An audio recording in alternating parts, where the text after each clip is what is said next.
In every organization there are two type of employees, that is contractual employees और permanent employees.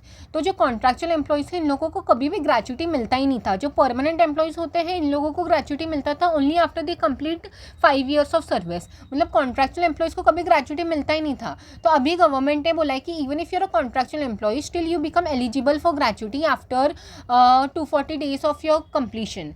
Now इससे ना बहुतों को दुख भी हो सकता है, सुख भी हो सकता है. उन लोग बोलेंगे कि अरे मैं परमानेंट एम्प्लॉय हूँ और मेरे को ग्रेचुटी के लिए एलिजिबल होऊंगा 5 साल बाद. अरे मैं कॉन्ट्रैक्चुअल एम्प्लॉय हूँ और मैं ग्रेचुटी के लिए एलिजिबल हो रहा हूँ 1 ईयर में ही, that is after completing 240 years of continuous service. तो what kind of employee you want to become depends on your interest.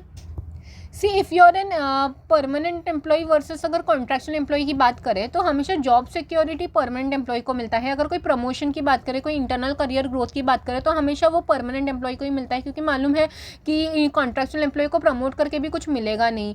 जो पेड लीव एक्यूमुलेटेड होते हैं जिससे कि कैरी फॉरवर्ड करना है, तो कॉन्ट्रैक्चुअल एम्प्लॉय के पास अगर अनयूटिलाइज पेड लीव होंगे भी तो वो कैरी फॉरवर्ड कर नहीं पाएगा क्योंकि उसका कॉन्ट्रैक्ट खत्म हो गया है. तो ये वाला बेनिफिट भी हमेशा परमानेंट एम्प्लॉय को ही मिलता है. जो लॉन्ग टर्म बेनिफिट होते हैं जैसे कि ईसॉप का, वो भी हमेशा परमानेंट एम्प्लॉय को मिलता है. जो कंपनी के पर्क्स होते हैं जैसे कि हेल्थ इंश्योरेंस, अलाउंसेस, सर्टिफिकेशन, ये सब बेनिफिट हमेशा परमानेंट एम्प्लॉय को ही मिलता है. तो what kind of employ you want to become is your choice. बाकी थोड़ा अगर टेक्निकलिटी की बात करें तो इन्होंने बोला है कि जो कॉन्ट्रैक्चुअल एम्प्लॉयज़ हैं ये लोग एलिजिबल हो जाएंगे ग्रेचुटी के लिए after 240 days of continuous service and not strictly after completing 1 year of service. इसका मतलब कि इफ़ अगर आप कॉन्ट्रैक्चुअल, जैसे कि हम लेमैन लैंग्वेज में समझते हैं कि अगर समझो 1.9 है तो हम लोग उसको हमेशा राउंड ऑफ करके 2 करके बोलने लगते हैं. तो कुछ वैसे ही if you have completed 240 days of service with the employer, तो ऐसे केस में हम उसको 1 ईयर ही कंसिडर करेंगे और you become eligible for gratuity.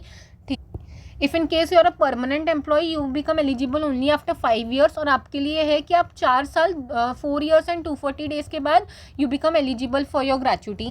Basically you do not have to complete 5 years to become eligible for gratuity. It can happen कि आपने समझो 1 ईयर का कॉन्ट्रैक्ट है, इट मीन्स 365 डेज होते हैं, बट आपने समझो सिर्फ 355 डेज ही आपने काम किए, तो इसका मतलब you do not become eligible for gratuity. क्या? तो ऐसा नहीं है. गवर्नमेंट ने बोला यू हैव कंप्लीटेड 240 डेज तो यू बिकम एलिजिबल. ये 355 डेज 365 डेज ये वाले झमेले में नहीं रखा है.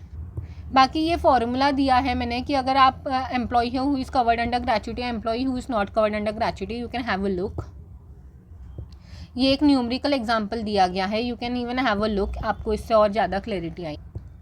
Employees not covered under the gratuity act, क्या आप फिर भी एलिजिबल हो? Yes, it depends on your employment contract.